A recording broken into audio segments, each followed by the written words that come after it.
Hello दोस्तों, good morning. स्वागत है आपका हमारे यूट्यूब चैनल श्री क्लासेज में। दोस्तों आज बात करते हैं करंट अफेयर की 1 अक्टूबर 2020 की। तो दोस्तों आज दिनांक है 1 अक्टूबर 2020 की।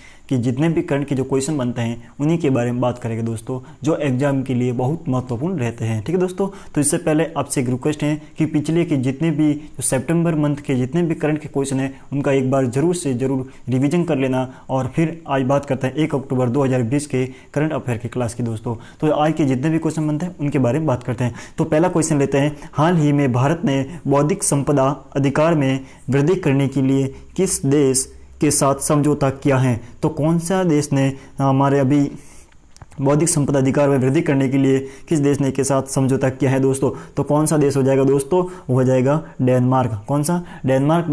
डेनमार्क ऐसा देश है दोस्तों जिसने अभी भारत ने बौद्धिक संपदा अधिकार में वृद्धि करने के लिए इस देश के साथ समझौता किया है। किसके साथ? डेनमार्क के साथ समझौता किया दोस्तों। अब डेनमार्क के साथ समझौता कर लिया, अब बात करते हैं डेनमार्क की राजधानी क्या हो जाएगी। तो दोस्तों राजधानी की जो बात करते हैं तो डेनमार्क की जो राजधानी हो जाएगी दोस्तों वो हो जाएगी, क्या हो जाएगी?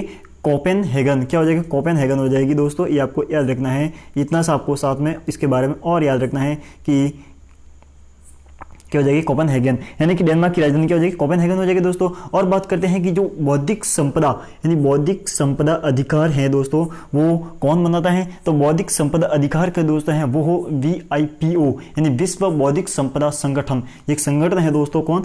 WIPO की बात करते हैं, यानी कि विश्व बौद्धिक संपदा जो संगठन है वो मनाता है दोस्तों। अब WIPO यानी विश्व बौद्धिक संपदा संगठन के बारे में दोस्तों बात करते हैं। ये एक अंतर्राष्ट्रीय संस्था है, तो अंतर्राष्ट्रीय संस्था है तो उनके बारे में बात करें तो दोस्तों इसकी स्थापना कब हुई थी उसके बारे में बात करते हैं। दोस्तों WIPO की बात करते हैं, हमने अभी बात की थी कि WIPO यानी विश्व बौद्धिक संपदा संगठन, तो इसकी स्थापना की बात करते हैं तो स्थापना हुई है दोस्तों, कब हुई है?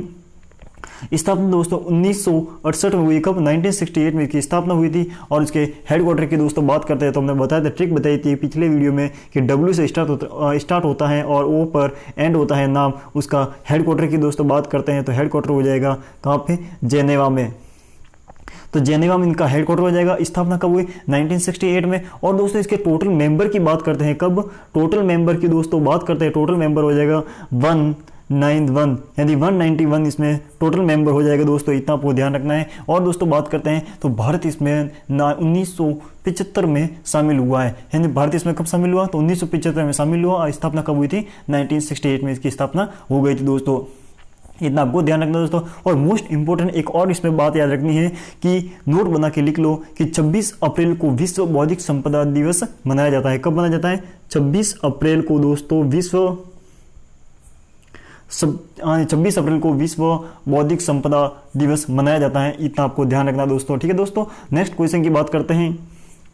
हाल ही में असम में भारतीय कृषि अनुसंधान संस्थान का उद्घाटन किसके द्वारा किया गया? यानी आपको पहले तो यह ध्यान रखना है कि भारतीय कृषि अनुसंधान संस्थान का उद्घाटन कहाँ पर किया गया है? असम में किया गया दोस्तों। और असम में किसके द्वारा किया गया दोस्तों? तो वो किया गया है नरेंद्र सिंह तोमर के द्वारा। किसके द्वारा? नरेंद्र सिंह तोमर के द्वारा किया गया है दोस्तों। तो पहले सबसे पहले आपको ध्यान रखना है कि भारतीय कृषि जो अनुसंधान संस्थान का उद्घाटन कहाँ पर किया गया है दोस्तों? तो वो किया गया है असम में किया गया दोस्तों। और असम की बात करते हैं तो असम में किसके द्वारा किया गया? तो वो क्या है? नरेंद्र सिंह तोमर जी के द्वारा किया गया। किसके द्वारा? नरेंद्र सिंह तोमर जी के द्वारा किया गया। अब बात करते हैं नरेंद्र सिंह तोमर जी के द्वारा, तो नरेंद्र सिंह तोमर जी की बात करते हैं तो ध्यान रखना है कि नरेंद्र सिंह तोमर जी कौन है? तो नरेंद्र सिंह तोमर जी दोस्तों कृषि कल्याण मंत्री है। कौन है? कृषि कल्याण मंत्री है दोस्तों। ये आपको ध्यान रखना है कि कृषि कल्याण मंत्री कौन है? तो कृषि कल्याण मंत्री हो जाएगा नरेंद्र सिंह तोमर। और साथ में खाद्य प्रसंस्करण मंत्री भी यही है, कौन? नरेंद्र सिंह तोमर जी। ठीक है दोस्तों।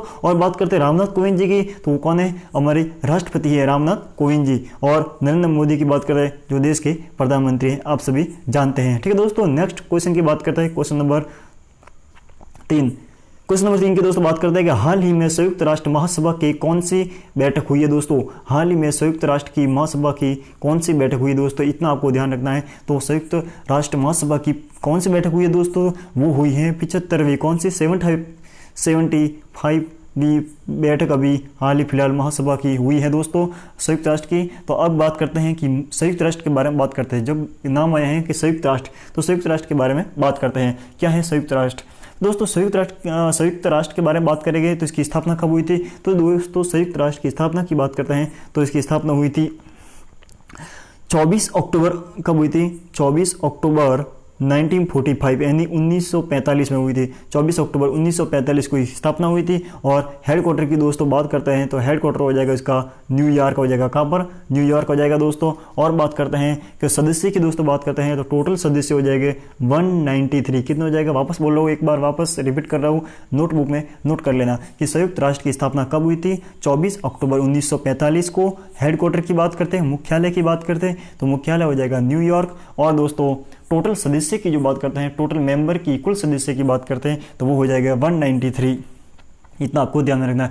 और एक मोस्ट इंपॉर्टेंट है कि संयुक्त राष्ट्र के कितने अंग हैं दोस्तों? तो संयुक्त राष्ट्र के 6 अंग है। ये आपको मोस्ट इंपॉर्टेंट एक लाइन है, वो आपको नोट कर लेनी है कि संयुक्त राष्ट्र के कितने अंग हैं? 6 अंग हैं दोस्तों। अब बात यहाँ पर महासभा की आई है दोस्तों। क्या ये? महासभा की। तो महासभा क्या है दोस्तों? विश्व की संसद। दोस्तों विश्व की संसद को महासभा कहा जाता है। प्रश्न ऐसा भी पूछा जा सकता है कि विश्व की संसद किसे कहा जाता है? दोस्तों संयुक्त राष्ट्र का एक अंग है महासभा, तो विश्व की संसद को महासभा कहा जाता है दोस्तों।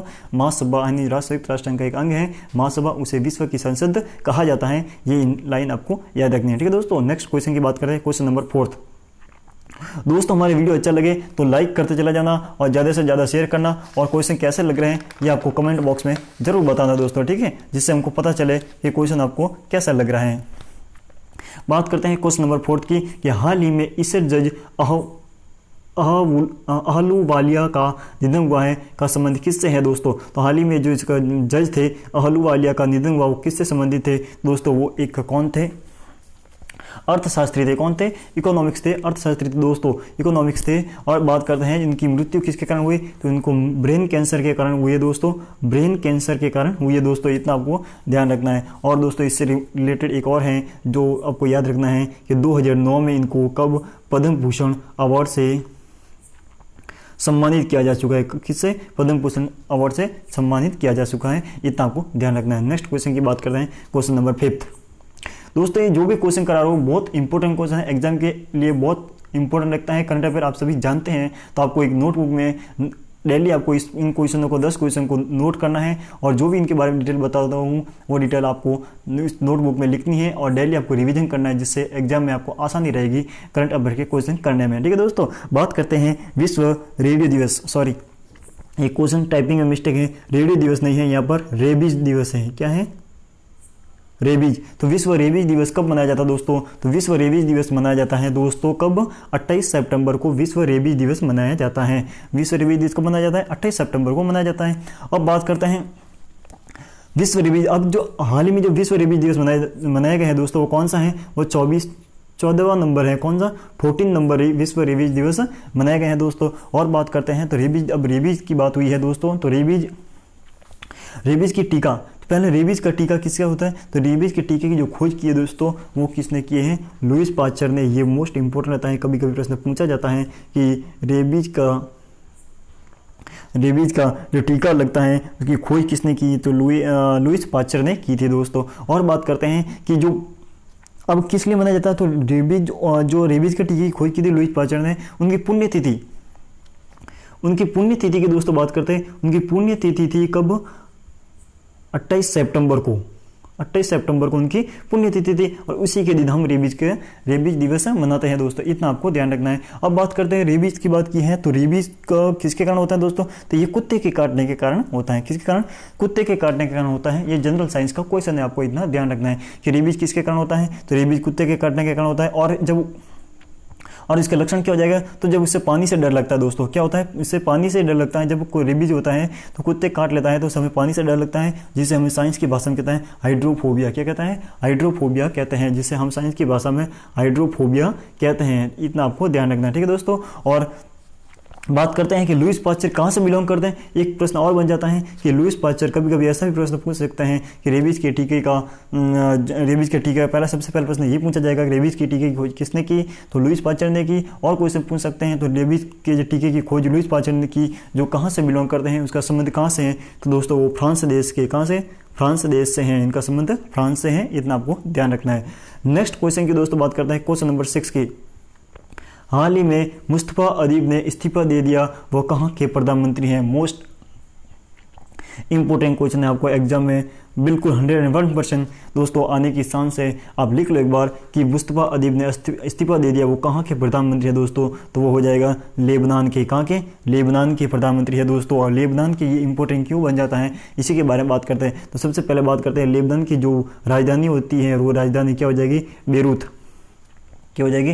बेरूत यहाँ की राजधानी है। अब दोस्तों यहाँ इंपॉर्टेंट क्वेश्चन इसलिए बन जाता है क्योंकि हाल ही में लेबनान की राजधानी बेरूत में एक अमोनियम नाइट्रेट की वजह से एक बेरूत में बहुत बड़ा धमाका हुआ था। क्या हुआ था? तो प्रश्न इस इंपॉर्टेंट ये भी याद रखना है किसके कारण हुआ था? अमोनियम नाइट्रेट के कारण हुआ दोस्तों, अमोनियम नाइट्रेट के कारण हुआ है। तो आपको याद रखना है कि अमोनियम नाइट्रेट के कारण बेरूत में जो लेबनान में हुआ सबसे बड़ा धमाका हुआ था। और उस समय क्या वहाँ के जो पीएम थे वो कौन थे? हसीम दियाब थे। कौन थे? हसीम दियाब थे। उन्होंने उस समय इस्तीफा दे दिया था। तो जब हसीम दियाब जी पीएम प्रधानमंत्री थे, उन्होंने इस्तीफा दे दिया, तो उसकी जगह मनोनीत प्रधानमंत्री बनाए मुस्तफा अदीब को। और उन्होंने फिर एक महीने के बाद उन्होंने भी अपना क्या कर दिया? खुद अपने पद से इस्तीफा दे दिया। किसने? मुस्तफा अदीब ने दोस्तों। तो ये वहाँ की कहानी है, इतना आपको ध्यान रखना है। प्रश्न ऐसा भी पूछा जा सकता है कि हाल ही में लेबनान बेरूत में होने वाले हम धमाके में धमाका किसके कारण हुआ था? तो वो हुआ था अमोनियम नाइट्रेट के कारण। ठीक है दोस्तों, कहाँ पर? लेबनान की राजधानी बेरूत में हुआ था दोस्तों। और बात करते हैं, इससे पहले जो वहाँ के पीएम थे वो हसीम दियाब जी थे, और उनके बाद जब उन्होंने इस्तीफा दे दिया था तो उन्होंने मनोनीत पीएम बनाए थे, वो बनाए थे मुस्तफा अदीब, जिन्होंने भी एक महीने के बाद वहाँ के प्रधानमंत्री ने इस्तीफा दे दिया।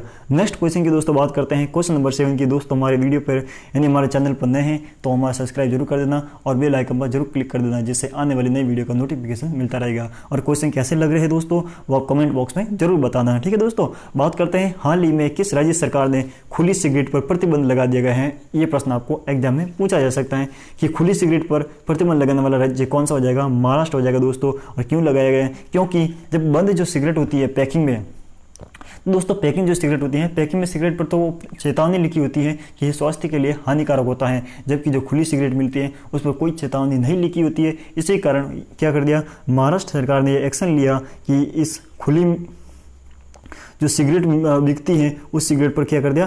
प्रतिबंध लगा दिया दोस्तों। क्या कर दिया? प्रतिबंध लगा दिया सरकार ने कि खुली सिगरेट बेचना मना है दोस्तों। तो ये कर दिया यहाँ पर महाराष्ट्र सरकार ने लगा दिया दोस्तों, इतना आपको ध्यान रखना है। और बात करते हैं अब महाराष्ट्र सरकार की बात करते हैं, तो महाराष्ट्र की बात करते हैं। महाराष्ट्र के जो राजधानी क्या हो जाएगी दोस्तों? तो राजधानी हो जाएगी, कैपिटल क्या हो जाएगी? मुंबई हो जाएगी। और सीएम की दोस्तों बात करते हैं तो सीएम हो जाएगा उद्धव ठाकरे यहाँ के सीएम हो जाएगा। और दोस्तों बात करते हैं जो महाराष्ट्र का जो हाई कोर्ट कहाँ है, यानी हाई कोर्ट हो जाएगा मुंबई में। कहाँ पर? हाई कोर्ट हो जाएगा दोस्तों मुंबई में है, जो आप सभी जानते हैं। कहाँ पर? हाई कोर्ट हो जाएगा मुंबई में। और हाई कोर्ट से बात की है तो यहाँ के जो मुख्य न्यायाधीश बने हैं, अभी भी नए न्यायाधीश बने हैं, वो हो जाएगा दीपंकर दत्ता। कौन? दीपंकर दत्ता। ये मोस्ट इंपॉर्टेंट है, आपको एग्जाम में पूछा जा सकता है कि दीपंकर दत्ता हाल ही में नए मुख्य न्यायाधीश बने हैं। कौन से हाई कोर्ट से हैं? तो हो जाएगा मुंबई हाई कोर्ट से हैं जो मुख्य न्यायाधीश बने हैं दीपंकर दत्ता, इतना आपको ध्यान रखना है। और एक बात और, मुंबई से रिलेटेड एक और बात याद रख सकते हैं कि यहाँ का जो नृत्य है, तो महाराष्ट्र का नृत्य कौन सा हो जाएगा दोस्तों? लावणी नृत्य। कौन सा? लावणी नृत्य की दोस्तों बात करते हैं तो लावणी नृत्य कहाँ का है? महाराष्ट्र का है दोस्तों लावणी नृत्य, इतना आपको ध्यान रखना है। और क्वेश्चन नंबर 8 की बात करते हैं दोस्तों। क्वेश्चन नंबर 8 क्या कहता है कि अ बुके ऑफ फ्लावर्स पुस्तक के लेखक कौन है दोस्तों? अ बुके ऑफ फ्लावर्स के पुस्तक के लेखक कौन है, इनके बारे में बात करते हैं। अब बुके ऑफ फ्लावर्स पुस्तक के लेखक दोस्तों हो जाएंगे कृष्णा सक्सेना। कौन हो जाएगा? कृष्णा सक्सेना जी हैं जो अ बुके ऑफ फ्लावर पुस्तक के लेखक हो जाएगा दोस्तों। और बात करते हैं कि कृष्णा सक्सेना कौन थे दोस्तों? तो कृष्णा सक्सेना की दोस्तों जब बात करते हैं, जो कि हाल ही में अ बुके ऑफ फ्लावर पुस्तक के लेखक रहे। और दोस्तों बात करते हैं जैसे कि क्वेश्चन में और दिया है अरुण जेटली, शशि थरूर और उक्त नहीं। तो और बात करते हैं जैसे कि रक्षा मंत्री की दोस्तों बात करते हैं, तो रक्षा मंत्री कौन हो जाएगा? हमारे राजनाथ सिंह जी हो जाएंगे, जिन्होंने इस बुक का विमोचन किया था। रक्षा मंत्री राजनाथ सिंह जी ने इस बुक जो कृष्णा सक्सेना की जो बुक थी और बुके ऑफ फ्लावर पुस्तक का विमोचन किसने किया था? रक्षा मंत्री राजनाथ सिंह जी ने किया था। रक्षा मंत्री कौन थे? राजनाथ सिंह जी हैं जो दोस्तों उन्होंने क्या किया? ये जो पुस्तक दी हुई है इस पुस्तक का विमोचन किया था, कृष्ण सक्सेना की जो पुस्तक है उनका। और दोस्तों बात करते हैं शशि थरूर की बात करते हैं। कौन है? ऑप्शन में दिया हुआ है शशि थरूर। तो शशि थरूर के बारे में आप जानते हैं कि शशि थरूर है कौन? तो शशि थरूर दोस्तों उनकी भी एक पुस्तक है, उन पुस्तक का नाम है एन एरा ऑफ डार्कनेस। क्या हो जाएगा? इनकी पुस्तक का एक नाम है एन एरा ऑफ डार्कनेस की बात करते हैं, डार्कनेस की बात करते हैं दोस्तों। तो डार्कनेस की दोस्तों बात करते हैं तो ये पुस्तक का नाम हो जाएगा एन एरा ऑफ डार्कनेस। इनकी शशि थरूर जी की एक पुस्तक है। क्वेश्चन नंबर 9 की बात करते हैं दोस्तों, मोस्ट इंपॉर्टेंट क्वेश्चन बन जाता है। क्यों बन जाता है? इनका एक रीजन बताऊंगा, कारण बताऊंगा क्यों बन जाता है। पहले उनके क्वेश्चन के बारे में बात करते हैं दोस्तों। हाल ही में खादी एवं ग्रामोद्योग आयोग KYC का सलाहकार नियुक्त किसे किया गया दोस्तों? तो किसे नियुक्त किया गया दोस्तों? ग्रामोद्योग आयोग का सलाहकार किसे नियुक्त किया गया है? वो क्या है दोस्तों? सुनील शेट्टी को। किसको? सुनील शेट्टी को हाल ही में उनका सलाहकार नियुक्त कर दिया गया है दोस्तों। अब सलाहकार नियुक्त कर दिया गया दोस्तों। आपको ध्यान रखना सुनील शेट्टी है दोस्तों, न कि सेट्टी दोस्तों। जो सुनील शेट्टी है, ये शेट्टी वाला शेट्टी है, वो दोस्तों हमारे अभिनेता हैं, बॉलीवुड के अभिनेता हैं दोस्तों, वो है भारतीय अभिनेता। तो उनकी बात करते हैं तो वो नेता है दोस्तों जो अभी उनकी बात अलग है और ये सुनील शेट्टी ये अलग है दोस्तों। जो ऑप्शन में सुनील शेट्टी दिए हुए हैं वो तो सलाहकार नियुक्त कर दिए गए हैं, और जब शेट्टी की बात करते हैं तो वो शेट्टी दोस्तों क्या है दोस्तों? वो शेट्टी हैं हमारे नाडा के जो ब्रांड एम्बेसडर। किससे? नाडा के ब्रांड एम्बेसडर की बात करते हैं तो वो अभिनेता सुनील शेट्टी हो जाएगा। अब बात आई है KYIC की। KYIC की बात करते हैं तो KYIC की स्थापना की बात करते हैं, हेडक्वार्टर की बात करते हैं तो हेडक्वार्टर कहाँ पर इनका? मुंबई में। कहाँ पर? मुंबई में आपका इनका हेडक्वार्टर हो जाएगा। और बात करते हैं कि हेड कौन है? तो हेड हो जाएगा विनय कुमार सक्सेना। इनके हेड हो जाएगा विनय कुमार सक्सेना इनके हेड हो जाएगा दोस्तों। इतना आपको ध्यान रखना है। नेक्स्ट एंड लास्ट क्वेश्चन की दोस्तों बात करते हैं आज के करंट अफेयर की कि हाल ही में जसवंत सिंह का निधन हुआ का संबंध किससे है? आप कॉपी पर लिख लो के प्रश्न 101% ये राजस्थान पुलिस और पटवारी में पूछा जाएगा, क्योंकि ये राजस्थान से रिलेटेड क्वेश्चन है दोस्तों। राजस्थान जीके से ये प्रश्न 101% पूछा जा सकता है एग्जाम में कि हाल ही में जसवंत सिंह का निधन हुआ का संबंध किससे है दोस्तों? तो एक राजनीतिज्ञ थे। कौन थे? राजनीतिज्ञ थे दोस्तों। और ऐसा प्रश्न एग्जाम में क्यों पूछा जाएगा? उनका भी एक कारण है। जब जसवंत सिंह जी का निधन हुआ दोस्तों, वो एक राजनीतिज्ञ थे। तो राजनीतिज्ञ तो थे, तो उनका जन्म कहाँ हुआ था दोस्तों? तो उनके जन्म की जब बात करते हैं तो दोस्तों उनके जन्म की बात करते हैं तो उनका जन्म हुआ तो दोस्तों जसोल बाड़मेर में। कहाँ हुआ था? जसोल बाड़मेर राजस्थान में हुआ दोस्तों। जसोल बाड़मेर राजस्थान में उनका जन्म हुआ। और दोस्तों बात करते हैं कि जब ये मोस्ट इंपॉर्टेंट क्वेश्चन एक और बनता है कि ये दोस्तों विदेश मंत्री, रक्षा मंत्री और वित्त मंत्री भी रह चुके हैं। आपको एक बार वापस बोल रहा हूँ, आपको ध्यान रखना है। जो जसवंत सिंह जी का निधन हुआ है वो कहाँ के हैं? तो उनको दोस्तों वो उनका जन्म हुआ था जसोल बाड़मेर राजस्थान से बिलोंग करते हैं। कहाँ से? जसोल बाड़मेर राजस्थान से बिलोंग करते हैं। बाड़मेर एक जगह है जसोल, जहाँ राजस्थान स्टेट से बिलोंग करते हैं दोस्तों। और कौन थे? एक राजनीतिज्ञ दोस्तों। और मोस्ट इंपोर्टेंट क्वेश्चन यहाँ बन जाता है कि एक विदेश मंत्री, रक्षा मंत्री और वित्त मंत्री भी रह चुके हैं दोस्तों।